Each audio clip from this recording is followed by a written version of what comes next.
question, Mike Schumann. Yeah. Hey, Coach. Good morning. Morning. I guess by scoring margin, Michigan was your worst loss of the season, and I know you were pretty open after that game that you didn't like the intensity that your team had in that game. I guess is that something you guys have been talking about openly this week that you just didn't bring it that game? Well, you would think after the big game we had against Purdue, everybody would be sky high, and I think we came out with. Let me turn this off here.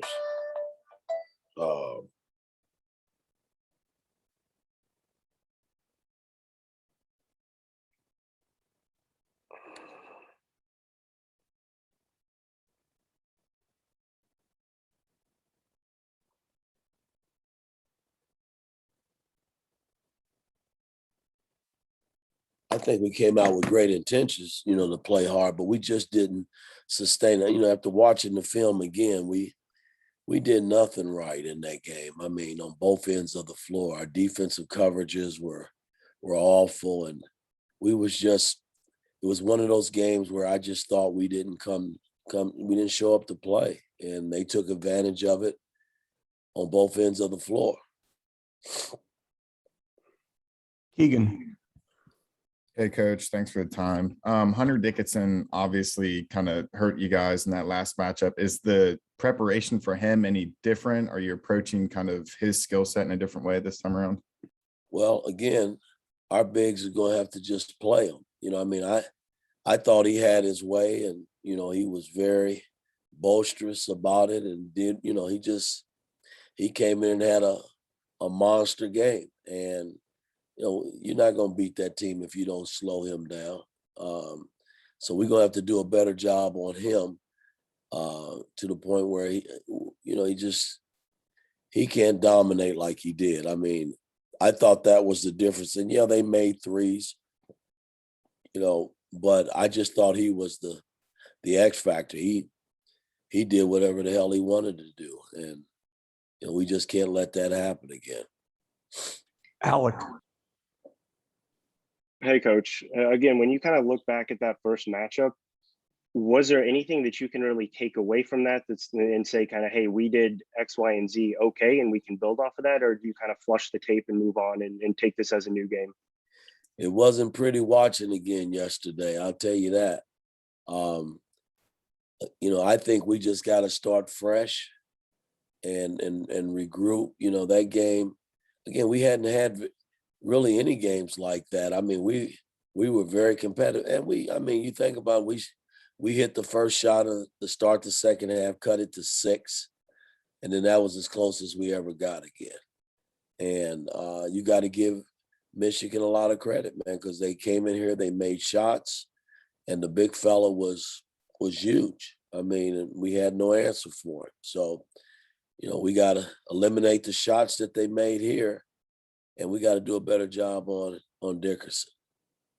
Kevin. Yeah, Coach, a tournament setting like this is kind of tricky because you're kind of in must-win road, but you're going to be playing multiple games and multiple games. How do you balance that with your rotations and your bench versus having to win that game versus even possible rest if you guys do advance? Well, you can't worry about the second game until you win the first game. So, we gotta. I've been playing, 7, 8 guys, and I know Michigan is going to probably play 6 to 7 guys at the most, significant minutes. I know their first unit, along with Terrence Williams off the bench, they occupy basically all the minutes. And, when I go to the bench, I got to make sure that we're doing what we have to do, because in these tournaments, just in Big Ten play alone, you can be down 4 or 5 points, and that can turn into 10, 12 points right away if you don't have, key players on the floor. So, I just got to watch that closely and see where we are. Jim Coyle. Hey, Mike, you've talked about the kids staying off of social media and with all that's at stake here of needing to win. How do you balance with keeping their minds, the mental aspect, and keeping that stuff out and just focusing on what they need to do? Because there's been so many times at the end of games where the season could have been changed just in a moment's mistakes. What do you do to keep them focused on just what they need to do and eliminating the outside noise? I wish I had the answer for that. Really, I do, in terms of these guys just staying away from it. But, once they leave me and, go to class and, spend time with their friends and teammates, once they're away from the arena, the gym, social media plays a major role, man. And, you can't control it. And all I can do is when they're here, talk to them about it, try to push them in the right direction in terms of, what's in front of us, what's staring us in the face, because at the end of the day, we got to win. I mean, I've known that the last 2 weeks, and we've lost two tough games. And you figure if you win one, maybe both of them, you and I wouldn't be having this conversation about, trying to get into the tournament play. We just would be worrying about Big Ten tournament. So we just got to stay positive, and I got to continue to push them these next 2 days to get us ready for Thursday. Zach.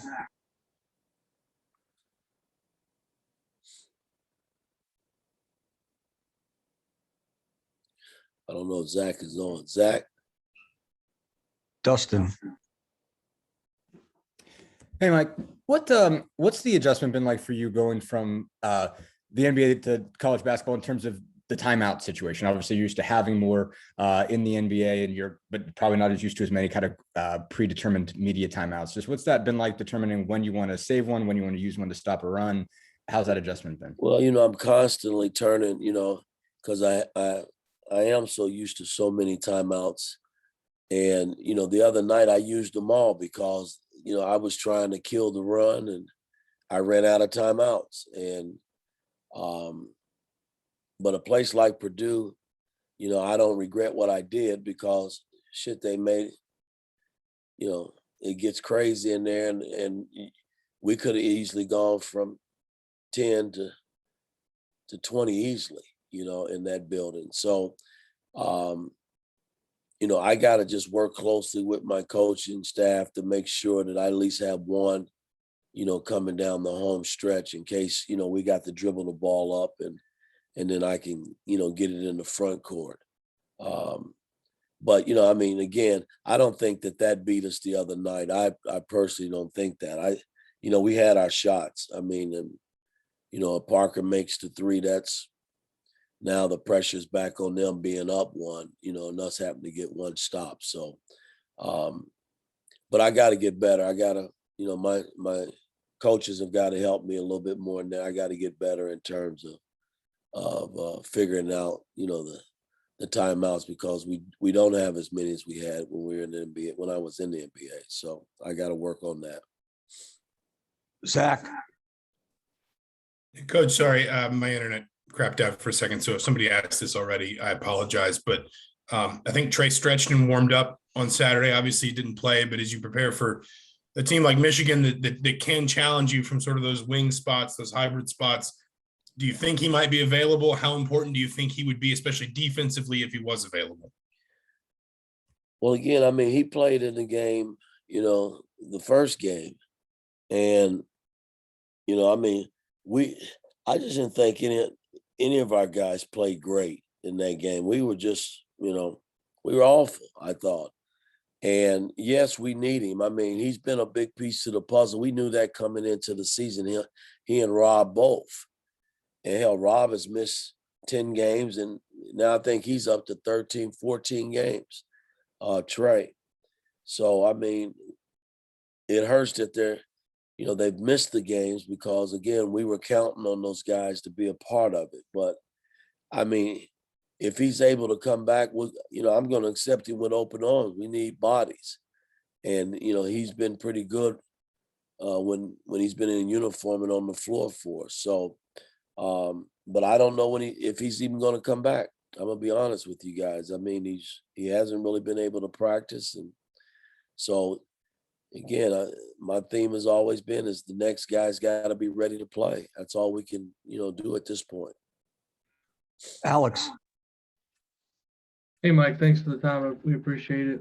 Curious, you've coached basketball for a long time at the highest level, and you've talked a lot this season about getting these guys over the hump, teaching them how to win. What is there like one or two things you can point to late in games that's not happening that needs to happen, or is it just as simple as not making a shot when you're open or a turnover? Is there something you can point to specifically you think that maybe is holding these guys back? I don't think there's anything you can point to. I mean, you put them in the best position possible. You try to.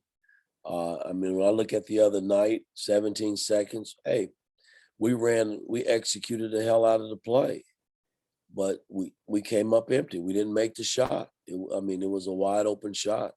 The underneath out of bounds, we've executed that play where Trey has gotten the lob and Fennessy's hit the jump shot in the corner, and as well as Parker, against Rutgers. Why Miller threw the ball low versus throwing it high? Because he was wide open. You can't explain those situations. As a coach, you go through it with them just like they experience it. And I think when you start consistently finishing plays like that and the win comes behind it, then it becomes natural. We've just had so many miscues coming down the home stretch. Ohio State, we leave a guy open under the bucket, Well, we don't teach that, but hell, it happened. And that was probably the biggest play of that game. I mean, you can name them all. And if you win those games, then, they're in a good place mentally in terms of moving forward each time they're in that position. And we haven't won them. So, we keep making some of the same mistakes or missing some wide open shots that, other teams seem to make against us. So, it's just one of those things. We just got to keep working our way through it. Last question, Mike Schumann. Yeah, Coach, that approach you went to offensively against Purdue with, just kind of just spreading things out, putting the ball in X's hands and letting him create off high ball screens. Is that something that's translatable down the road here where you can, go with that approach, or is that going to be a game by game thing? Well, again, guys, if you watch my New York teams, that's kind of how we played. But I had multiple guys that could handle the ball and play pick and roll basketball. And it's probably the first time since I've been here with our offense, we've been able to open the floor up like that, because I saw something based on what, Painter and them were doing defensively. But you still got to be able to make shots behind opening the floor. And you got to be able to throw the lob, which we were able to do in getting, Trey some dunks or layups in that regard. When you open the floor up, there's a lot of things that come into play based on how the defense is playing. Everybody plays it pretty much in college, but I hadn't gone to it that much because, we just weren't, a lot of teams just sit in, and Purdue they tag from the backside and their bigs just stay in the paint. And, it gave us the pocket pass. It gave us the throwback based on the tag. A lot of teams don't play us that way. So that's why we hadn't run it that much. But you still got to make shots, when you open the floor up like that. And I thought we had some good looks again. And Miller was pretty damn good, in it the other night. And, that's not to say that we won't, exploit it again. But a lot of it is how the defense is playing us. All right, guys, thank you. We'll see you down in Indianapolis. And those of you who are going to join us at 12:30, we'll see you then. Take